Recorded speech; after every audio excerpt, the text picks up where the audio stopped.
En ce 28 décembre 2018, j'aimerais vous souhaiter une bonne année 2019, santé, joie, bonheur et beaucoup d'accomplissements pour l'année qui est à suivre.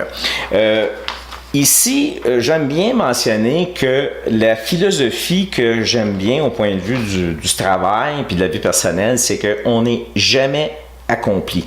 Donc, en d'autres mots, il y a toujours des choses qu'on peut faire mieux, qu'on peut s'améliorer, et c'est ce que j'aime dans la création de mes vidéos, c'est que ça me permet de continuer de faire de la lecture sur mon domaine, m'assurer que quand je vous donne des informations, c'est des bonnes informations, et à tout coup, ça me permet toujours d'apporter des choses, d'améliorer des choses dans mon entreprise. Ici, je vous dis la liste des entreprises dans l'aménagement paysager qui ont fait faillite depuis mon début en 1988. Je pourrais dire que la liste, c'est trop. Il y en a beaucoup. Heureusement, je me pense toujours sur le côté positif, pas sur le côté négatif. Par contre, il faut voir les choses comme elles sont et il y a beaucoup d'entreprises, malheureusement, qui tombent. Pourquoi ces entreprises-là tombent? Bon, mais quelques raisons qu'on peut nommer, mais il y en a plusieurs autres. Ça peut être une question de manque d'expérience, manque de connaissances. Ça peut être aussi qu'ils n'étaient pas en amour, ils n'étaient pas passionnés dans le domaine qu'ils travaillaient dedans.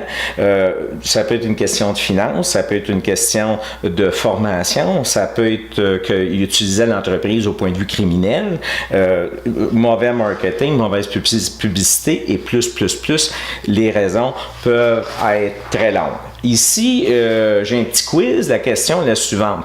Quel est le pourcentage, d'après vous, que peut représenter au point de vue de la valeur de votre propriété l'aménagement paysager? Et en parlant d'aménagement paysager, nous sommes encore dans l'ère des cowboys et du Far West, et je vais vous expliquer pourquoi. Et les résultats que ça donne, c'est que c'est un domaine qui est très chaotique. Il y a des guerres de prix qui n'auraient pas d'affaire à être là, mais il y en a beaucoup, et c'est pas sur le côté positif, je vous le dis.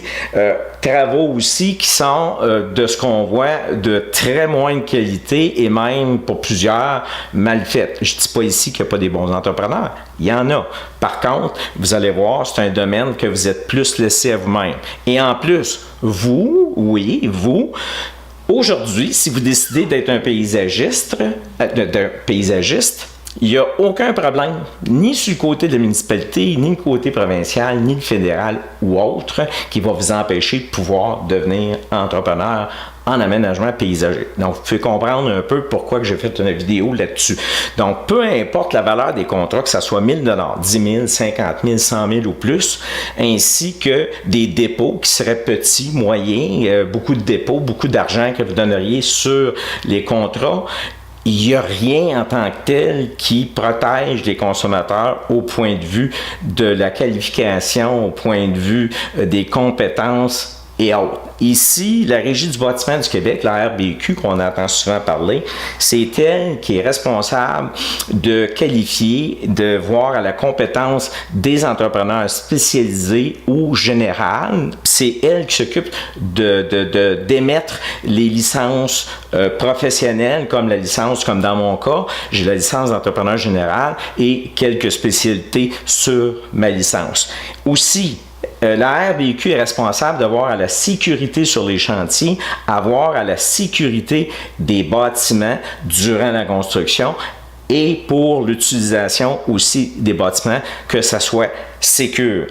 Point de vue de votre protection que vous n'avez malheureusement pas dans l'aménagement paysager, ils ont un service de cautionnement des entrepreneurs tel que, pour protéger les consommateurs, 20 000 $ pour les spécialisés qu'on est obligé de donner comme cautionnement pour les spécialisés et 40 000 $ qui est donné comme cautionnement au gouvernement pour les entrepreneurs généraux. Ça vous protège sur vices de construction, sur les travaux, des travaux qui seraient non parachevés, au point de vue de préjudice que vous auriez vécu et autres. Et les conséquences pour l'entrepreneur, ça peut être perte de sa licence et aussi des amendes, des conséquences financières.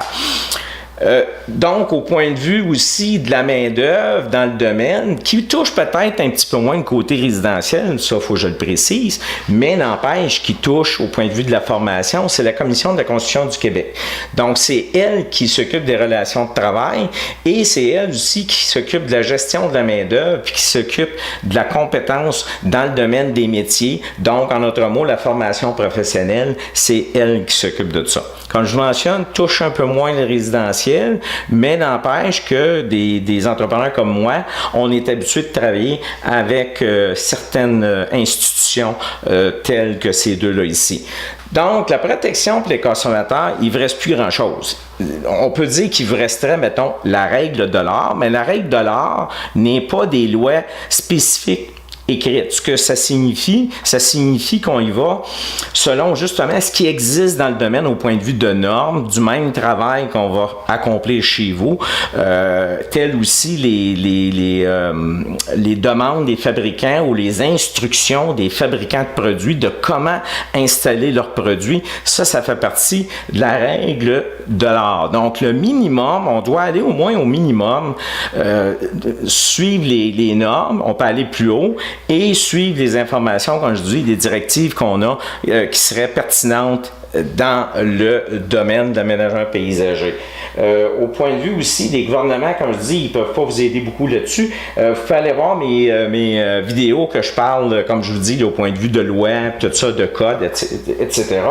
Puis, dans ce domaine qui est l'aménagement paysager, malheureusement, il n'y a pas de shérif. Donc, il n'y a pas personne qui va venir. La cavalerie, là, pour aller chez vous puis vous aider, là, il n'aura pas. Je sais qu'il n'y a pas une tonne, c'est trop difficile, il y a des débats à faire dans le domaine de la réno, mais au moins, il y a une structure qui est là pour aider le consommateur qu'on n'a pas dans l'aménagement paysager.